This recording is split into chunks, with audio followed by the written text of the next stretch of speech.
Welcome to the Nagual Zone. I am Anaam. Today we discuss the art of correct communication, or the art of how Toltec warriors approach communication with their fellow man, because there's a chasm in between the average man and the Toltec warrior. And that chasm is the chasm of inner silence. So what is a Toltec warrior to do? This is what Toltec warriors do. And now this is just particular to the lineage I was trained in, and a lot of this I have myself researched, come up with. I'm sure there are other ways, but we'll discuss three main ways in which you will find your fellow man engaging with you. Three subject matters. Any conversation, 99% of the time, will fall into these three categories. Maybe there are a few more categories. If there are, then let me know in the comments. But these are the three main that I've found. And I will also give you real practical solutions, how to go about it, which will then you can take on board and go and practice in real life situations and make it work for you. So that instead of losing energy when you are with your fellow man, I'm an introvert. There's nothing called an introvert or an extrovert. Divest yourself of this religious science. There's nothing scientific about this kind of nonsense. It's mainly because you don't know what to do. If you knew what to do, there would be no extroverts and introverts and all this other junk. So, any conversations you encounter, whether in groups or individuals, will fall under social conversations, will fall under these three. The first one is the Boohoo conversation. The most common conversation of the average man is the Boohoo conversation. I call it the Boohoo conversation, right? Which means that you are hanging out with your long-term friend or whatever, or a bunch of friends and this and that. And they got a Boohoo story that they want to unload on you. So it starts with, oh, how are you doing? And then the boohoo starts, oh, boo-hoo-hoo, boo-hoo-hoo, and on and it goes. And you're sitting there with no education and no training about what to do. So you're now trying to be something unnatural. You're feeling bored, but you're trying to lend the sympathetic ear. Because, you're a compassionate person, you're a nice person, you're a good person, you're a good friend, and you're fulfilling all these roles of pressure. You have no idea that these are roles of pressure, because you've played these roles for so long, you have no idea that you're losing energy fast.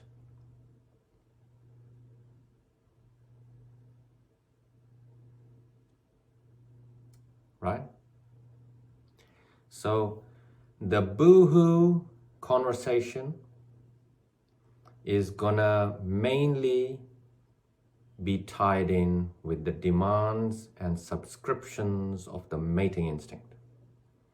What happens when a bunch of women get together? What do they talk about? Yes. What happens when a bunch of men get together? What do they talk about? Do they talk about the beer? No, they don't. So it's all dependent on the demands, magnetisms, and restrictions and subscriptions of the mating instinct, as defined by current society, right? And the Boohoo story is attached with those things. So that's the if you're in a group, the Boohoo stories will be more society-based. If there is an individual Boohoo story coming out, then it will be more of a generalized nature.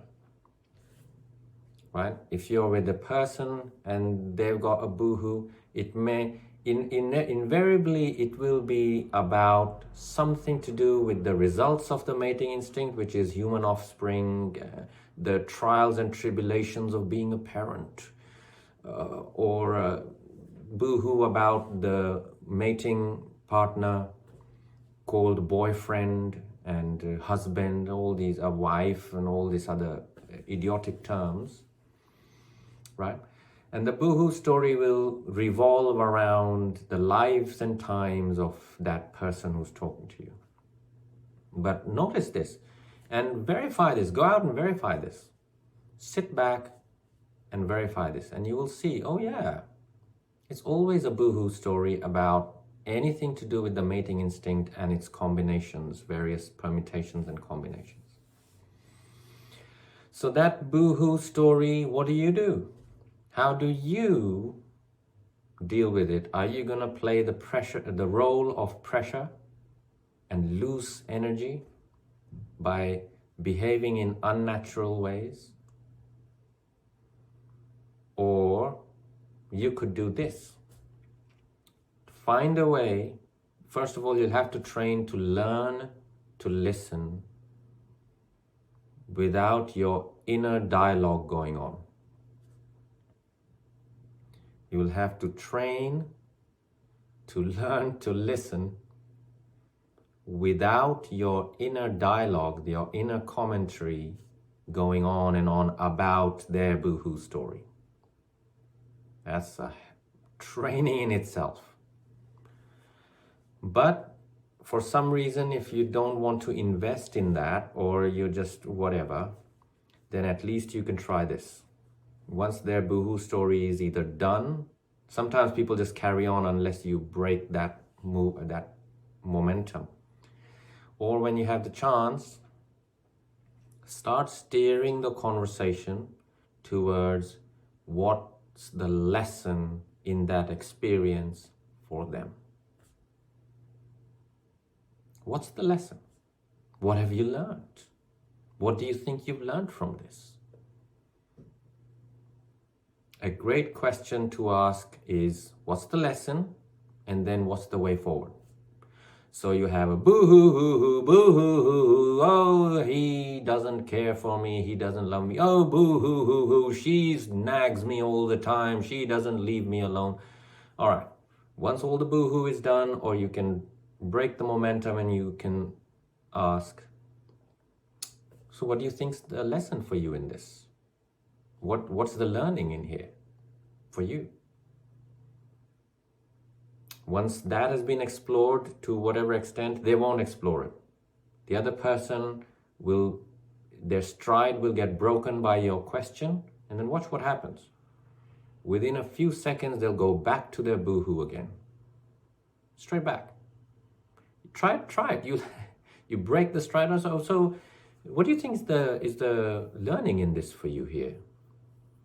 Oh, well, yeah, but you know what? She doesn't listen to me, and the kids are, and I'm feeling over, and back into the boohoo again. Watch this, you'll see. So you can do this a few times, find ways to bring the conversation around to what the lesson is. Help them explore that. Once that is once you're in that for a certain time, and you feel it's the right time, then you ask, what do you think's the way forward?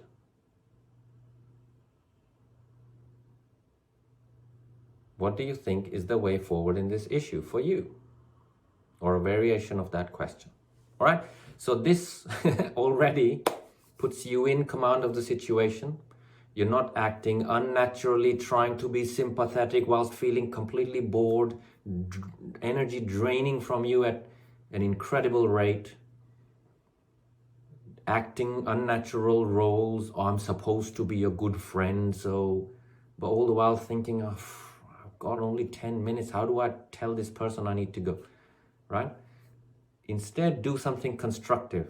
Do this. You will leave that person better than you found them. You will have ended up at least preserving and not draining energy. And at the very best, You will gain energy from helping them discover the replies, the answers to these two questions. Recapping, boo-hoo-hoo, what's the lesson, what's the way forward? Remember this, boo-hoo-hoo, what's the lesson, what's the way forward? Now that applies to you. If you're going to do boo-hoo-hoo to your friend, don't bother. Simply boo-hoo-hoo in your own private time. Then ask these two questions. You can journal, you can write down, you can ask the first question, what's the lesson in this for me? And you can journal that. Second one, what's the way forward? This puts you in command of the situation. And this also is, I would say, 80% of friendships, relationships, husband, wife, boyfriend, girlfriend, partner, this, that, all the rest. This is 80% of it. Boohoo time. How do you deal with someone's boohoo time? You know how children have bedtime? People have boohoo times. I call it boohoo time. Anyway, that's one of the main conversations you will encounter in the average man's world. Second one, this is very social. You're in a party, your business, business social get-togethers and all of this. And in these ones, you will almost always be a part of a conversation which has to do with world events, current events, hashtags, trends, almost always. So that's the second big pastime of the average man when they come together. Talking about current events, and each person will give their opinion and appear very wise about it, and very well informed, and and buff their nails over each. It's a bit of a subtle power struggle going on. Who knows more and who's more well informed? Who's got the different angle on the thing, right? You just shut the fuck up and watch. You don't. First of all, please realize that your opinions are completely worthless. You open your mouth and start giving your opinions, you're going to lose energy at a phenomenal rate. But your self-importance will gain energy at a phenomenal rate. It will inflate like no one's business within seconds. You'll feel like you're the boss of the room. So don't play those games with yourself. Spare yourself the effort. Shut up and listen without the inner dialogue going on. You want to pitch in?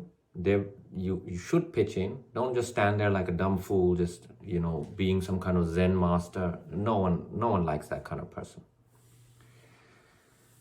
And in these situations, the question to ask or the conversation ship to steer towards is individualized feeling. So someone is waxing eloquent about world affairs and their big knowledge about it, right? Oh, well, I think that the president of Uganda should blah, blah, blah. Oh, and then they are doing this and that is happening. And oh, and this and that. Then you ask them, how do you feel about it? Don't jump in with a counter opinion about it all or dismiss what they're saying. No one likes their ego to be dismissed. So don't make that mistake. You're not stalking anything. You're being a fool. If you want to stalk the situation, you ask the question, how do you feel about it? What's your own feeling? How do you feel about it? Then they'll put forth another opinion, feeling great that now they've been asked a question and really their opinion is, they'll instantly love you more. If it's your boss, you're in the good books now. So you're accomplishing a few different advantages right there. That person will give you another 3 or 4 opinions about your question. How do you feel about this. You haven't asked how do you think, what do you think about it? You're asking how do you feel about that thing and that vote and whatever, and oh, the floods in Namibia, whatever that person is vomiting. They'll vomit more. 3-4 more vomits will come out. Keep bringing you back to but how does that make you feel? I'm interested in how does it feel to you? Pursue that angle. And with practice, you'll get better at it. You'll get more subtle with it. Not so, you won't be punching people in the face with your questions. But you got to start somewhere. And this will again put you in command of the situation without anyone realizing that you are actually controlling the conversation. And all these questions are holistic questions. They will, if done right, they will result in leaving that person better than you found them, leaving yourself better than you found yourself, and leaving the situation better than you, with a higher level of energy than you when you walked in. All right, so recapping, world events, current events, TV programs, all this junk, how do you feel about it? Bring it down to that person's emotional state about whatever they're vomiting. Okay? Clear on that? Now the third likely conversation. Between these three, you're pretty much covered. Okay? You have the boohoo, you have the current events. Can you guess the third?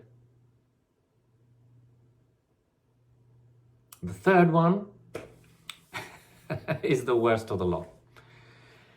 Ideas and concepts. Osho said, life is a grand mystery. Scientists have discovered that the universe is mx times 39 divided by 45. Studies have shown, that one is really bad. Studies have shown, who the fuck has studied anything in this world ever? Studies have shown that we as humans are destructive creatures. And these are the worst of these three categories, right? I'd rather take boohoo over this junk nonsense anytime. Right? But the average man loves these ones the most. The more well-versed an average male is on these ideas and concepts, the more women love them because women feel stimulated. Oh, he's got such interesting ideas. He stimulates my mind, right? And women will love you if you talk about big ideas and concepts, but not go on and on about it, but just make it really interesting. And black holes and Neil deGrasse Tyson, who's a professional actor. If you think that's a scientist talking to you, wow, you got some real catching up to do up here. But women get very impressed by this. I have noticed this because it stimulates their mind. I don't know why, your mind's not stimulated otherwise or what, but they're like, oh wow, really, oh, and oh wow, what an intelligent person. Oh, and oh, he talks so well, right? Men will be impressed by your knowledge. They will feel intimidated by what a smart guy you are, and you will be the alpha in the room, right? So if you're not the alpha in the room and someone else is being the alpha in the ideas and the concepts, right? Good. That one, there's not much you can do because it's a lost cause there. So first of all, make sure you train yourself as soon as ideas and concepts are coming out of someone's pie hole, you must switch on your inner silence listening.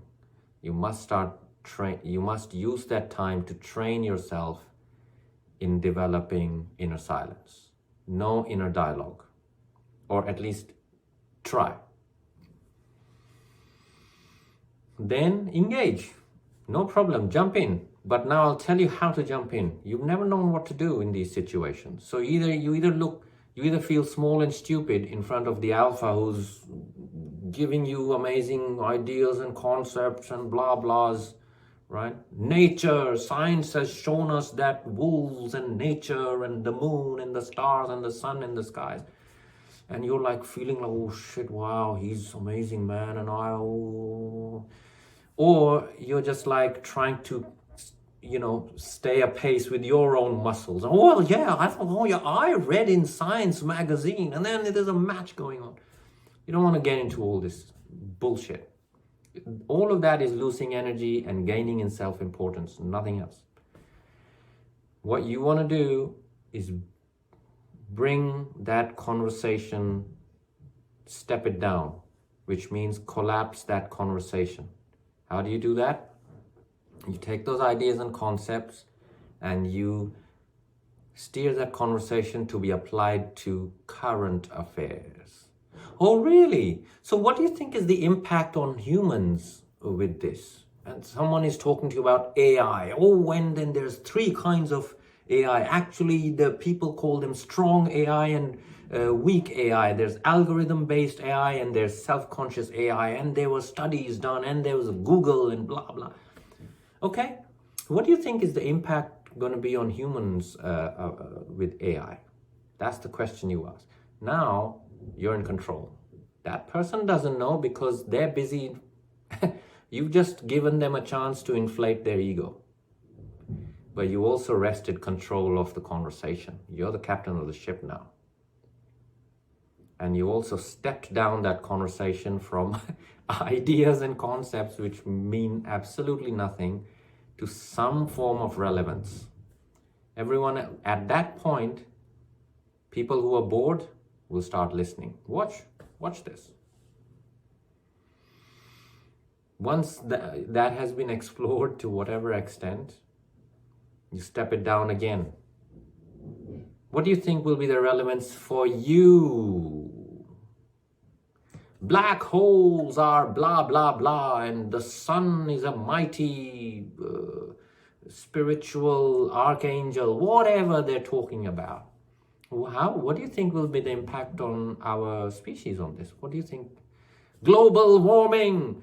What do you think will be the impact? Oh, and then they'll, yes, and well, and that. Okay, well, and what do you think is the effect on you? What is, personally, how do you feel about? What do you think will be the effect of this on you? How does this affect you in your life?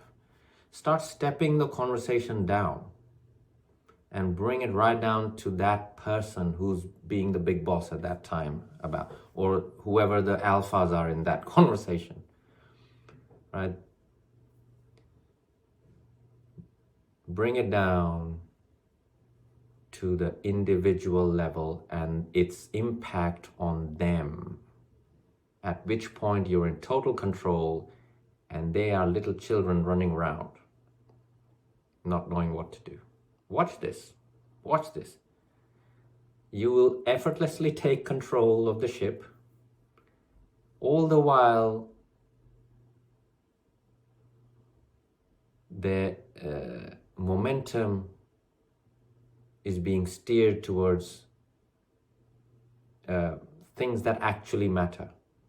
And because ideas and concepts have no basis in reality, the alphas or alpha who's holding court will lose all power. Because you've stepped it down to the point where they can't carry on that conversation anymore. Try this. These are little things and educations you can do to not feel lost in the 3 main topics that the average man engages in. There might be other topics, but it hasn't occurred to me what they might be. And if there are, then I'm sure there are educations in that area that you can use to retain and even increase your energy. Certainly not be drained.